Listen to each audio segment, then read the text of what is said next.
Hello everyone, welcome to Hima study. ఇవాళ మన topic వచ్చేసి ఇంటర్ సెకండ్ ఇయర్ హిస్టరీలో పారిశ్రామిక విప్లవం అనే లెసన్ అయితే నేర్చుకుందామండి. ఈ లెసన్ అయితే కాంచిత మనకు ఎక్కువ అయితే ఉంది. సో మీరు వీడియోని స్కిప్ చేయకోకుండా దయచేసి ఎండింగ్ వరకు చూడండి. అలాగే దీనికి ప్రీవియస్ వీడియోలో ఫ్రెంచ్ విప్లవం అనే లెసన్ ఉంది. ఆ లెసన్ చూసిన తర్వాతే మీరు ఈ లెసన్ చూసుకోండి, ఎందుకంటే దానికి రిలేటెడ్గా ఉంది కాబట్టి మీరు ఆ టాపిక్ చూసుకున్న తర్వాత ఈ టాపిక్ అయితే చూడాలి.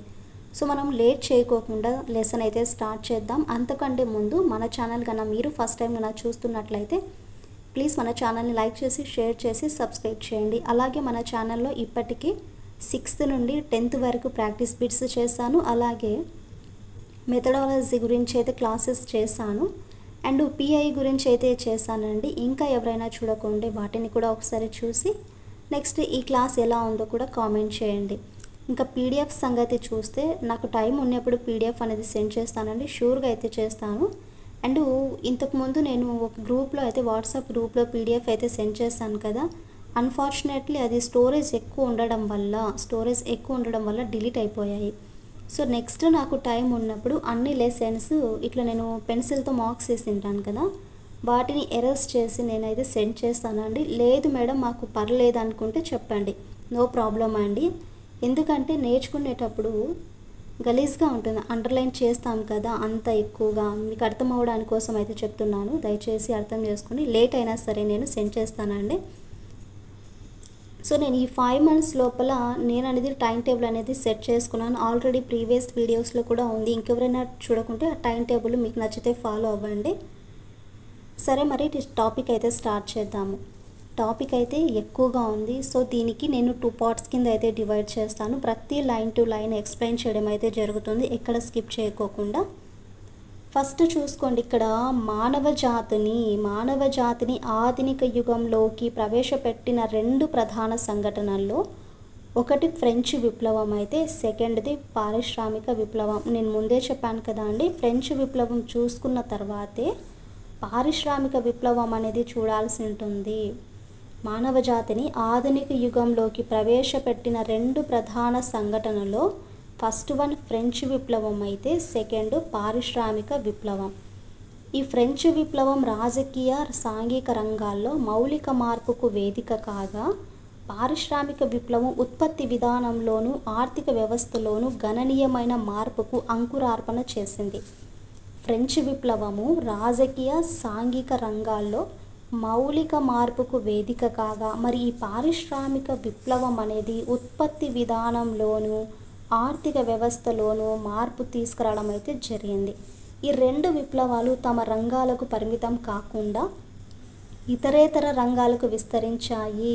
2 విప్లవాలు అవి సంభవించిన దేశాలు కేంద్రంగా కొలనులో తరంగాల మాదిరిగా ప్రపంచం అన్ని అంచులకు విస్తరించాయి. ఫ్రెంచ్ విప్లవం, పారిశ్రామిక విప్లవం, ఈ 2 విప్లవాలు కలిసి ఆధునిక ప్రపంచాన్ని ఆవిష్కరించడం అయితే జరిగింది. మరి ఈ పారిశ్రామిక విప్లవం గురించి మనకు అర్థం అలాగే నిర్వచనాలు చూసుకున్నట్లయితే క్రింది విధంగా ఉన్నాయి, చూడండి మీరు. ఇక్కడ ప్రతి పాయింట్ కూడా మనకి ఇంపార్టెంట్ అనేది, బిట్ ఏ విధంగా అడుగుతారో మనం చెప్పలేము కాబట్టి సో నేను పీడిఎఫ్ సెండ్ చేసిన తర్వాత మీరే మీకు ఓన్గా బిట్స్ అనేది ప్రిపేర్ చేసుకుంటే మంచిదనేసి నేను అంటున్నాను. నేను కూడా అంతే అండి. ఇప్పటికైతే ప్రెసెంట్ ప్రాక్టీస్ బిట్స్ నేనైతే ఏం చేయలేదండి, అంటే ఇప్పుడు ఈ ఇంటర్కి సంబంధించింది. అప్కమింగ్ ఫ్యూచర్లో నేను కూడా చూసుకుంటే నాకు క్వశ్చన్ నేనే చేసుకుంటాను. ఇక్కడ ఎలా అనుకుంటే మనకు ఒక లైన్ అనేది ఇస్తారు, ఆ లైన్ని ఏ విధంగా ఇస్తారు, ఎలా ఇస్తారు అనేది మనమే ఓన్గా ప్రిపేర్ అయితే బాగుంటుంది. సరే, మీనింగ్ అండ్ మనకు డెఫినేషన్స్ చూసుకుంటే 18వ శతాబ్దం ద్వితీయార్థంలోను అలాగే 19వ శతాబ్దం ప్రథమార్థంలోను ఈ బ్రిటిష్ వస్తుత్పత్తి రంగంలో అనేక మార్పులు అనేవి సంభవించాయి. 18వ శతాబ్దము ద్వితీయార్థంలో అలాగే 19వ శతాబ్దం ప్రథమార్థంలో బ్రిటిష్ వస్తుత్పత్తి రంగంలో అనేక మార్పులు అయితే సంభవించాయి. ఈ వస్తుత్పత్తి స్వభావంలోను పరిమాణంలోను వచ్చిన గణనీయమైన మార్పులను దృష్టిలో ఉంచుకొని ఈ మార్పులను పారిశ్రామిక విప్లవంగా చెప్పవచ్చు. వ్యవస్థలోని మౌలిక మార్పులను విప్లవం అంటారు. ఇక్కడ చూడాలి, వ్యవస్థలోని మౌలిక మార్పులను ఏమని పిలుస్తారు, విప్లవం అనేసి పిలుస్తారు. ప్రభుత్వంలోను దౌత్య విధానంలోను అంతర్జాతీయ సంబంధాలలోనూ వచ్చిన మార్పులనే రాజకీయ విప్లవం అంటారు. చూడాలి ఇక్కడేమో వస్తువులోని మౌలిక మార్పులను విప్లవం అనేసి అంటారు. మరి ఈ ప్రభుత్వంలోను దౌత్య విధానంలోను అంతర్జాతీయ సంబంధాలలోనూ వచ్చిన మార్పులనే రాజకీయ విప్లవం అనేసి అంటారు. ఈ వ్యవసాయ రంగంలో వచ్చిన సాంకేతికపరమైన వ్యవస్థాపరకమైన మార్పులనే వ్యవసాయ విప్లవం అనేసి అంటారు. ఇక్కడ చూడండి, మనకి అప్పటికి 2 బిట్స్ వచ్చాయి. ఇక్కడ చూడాలి, వ్యవస్థలోని మౌలిక మార్పులను ఏమని పిలుస్తారు? విప్లవం అంటారు. అలాగే ప్రభుత్వంలోను దౌత్య విధానంలో అంతర్జాతీయ సంబంధాలను వచ్చిన మార్పులనేసి ఏమని పిలుస్తారు? రాజకీయ విప్లవం అనేసి అంటారు. అక్కడికి 2 అయ్యాయా? థర్డ్ వన్ చూసుకుంటే వ్యవసాయ రంగంలో వచ్చిన సాంకేతిక అలాగే వ్యవస్థాపరమైన మార్పులను వ్యవసాయ విప్లవం అని, సమాజంలోని వివిధ వర్గాల మధ్య సంభవించిన సాపేక్ష మార్పులను అనగా ఉత్పత్తి విధానము, చేతితో తయారీ బదులు యంత్రాల ద్వారా తయారీ, మానవ శ్రమ, నైపుణ్యము, శక్తి బదుల జల ఆవిరి విద్యుత్ శక్తులను ఉపయోగించి యంత్రాలను నడపడము, గృహాలలో ఉత్పత్తి చేయడం బదులు కర్మాగారాల్లో ఉత్పత్తి చేయడం మొదలైనవి. ఈ మార్పులనే మనం ఏమని పిలుస్తాము? పారిశ్రామిక విప్లవం అని చెప్పవచ్చు. చూడండి, సమాజంలోని వివిధ వర్గాల మధ్య సంభవించిన సాపేక్ష మార్పులను అనగా ఉత్పత్తి యొక్క విధానంను చేతితో తయారు చేసే బదులు యంత్రాలను ఉపయోగించడము, మానవ శ్రమ, నైపుణ్యము, శక్తికి బదులుగా జల ఆవిరి విద్యుత్ శక్తులను ఉపయోగించి మనం యంత్రాలు అనేది నడపడము, అలాగే గృహాలలో ఉత్పత్తి చేయడం బదులు కర్మాగారాల్లో ఉత్పత్తి చేయడం మొదలగు అన్నిటికీ ఆ యొక్క మార్పులను ఏమని పిలుస్తారు? ఇక్కడ పారిశ్రామిక విప్లవం. మనకు ఇక్కడే వచ్చింది చూడండి, ఒక క్వశ్చన్ లాగా. సో మనమే క్వశ్చన్ అనేది ఫార్మ్స్ చేసుకోవాలండి. ఈ విధానంలో స్వల్పకాలంలో అధికోత్పత్తి లక్ష్యము, పురాతన పద్ధతుల్లో స్వల్ప పరిమాణంలో నిదానంగా జరిగే ఉత్పత్తి బదులుగా వేగంగా స్వల్ప ధరలకు అధికోత్పత్తి లక్ష్యంతో పాటు ఉత్పత్తి స్థానిక మార్కెట్లకు బదులుగా జాతీయ మరియు అంతర్జాతీయ మార్కెట్ల కొరకు చేయడం పారిశ్రామిక విప్లవం వల్ల సాధ్యపడింది. ఈ విప్లవము అన్ని వేళల్లో అకస్మాత్తుగా హింసాత్మకంగాను కాక కొన్ని సందర్భాలలో క్రమేపీ శాంతియుతంగాను సంభవించవచ్చు. పారిశ్రామిక విప్లవం జరుగుతున్న కాలంలో వస్తున్న నూతన మార్పులను అప్పుడు నివసిస్తున్న ప్రజలు గమనించడం సాధ్యం కావచ్చు. ఈ మార్పులు జరిగిన కాలమును, తేదీలను ఖచ్చితంగా నిర్ధారించడం కూడా సాధ్యం కాదు.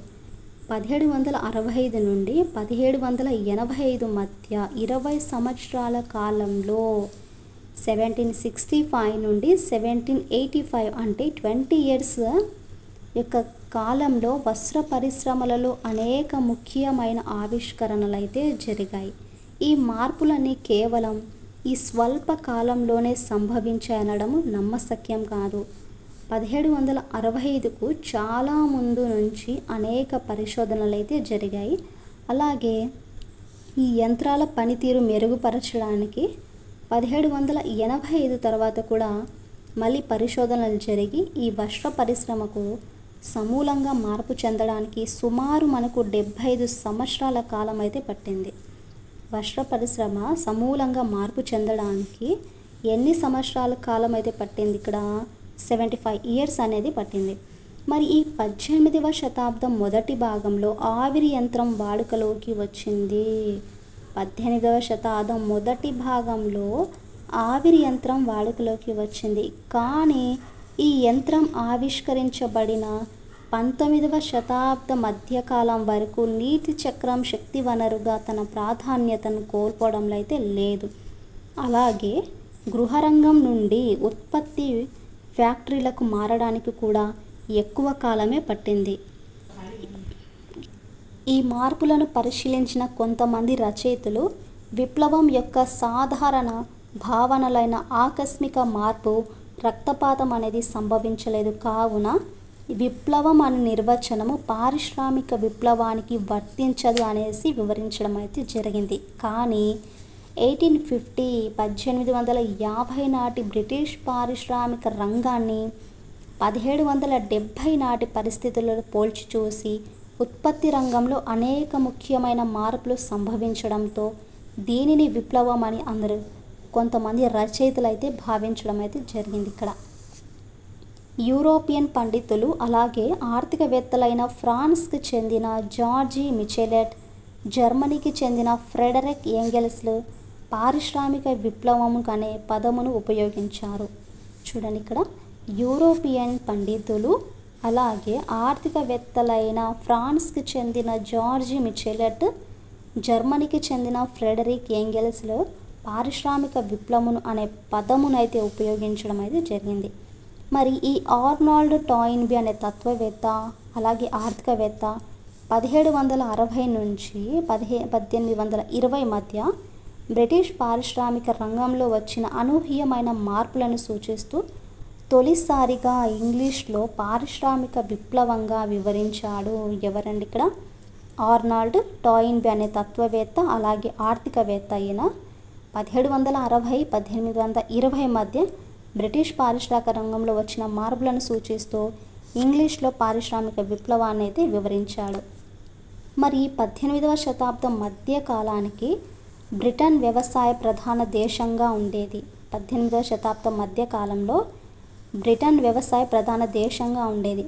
మనకు పట్టణాలు చాలా తక్కువ, 5/4 వంతులు ప్రజలు గ్రామాలలో నివసిస్తూ వ్యవసాయం పైన ఆధారపడి జీవించేవారు.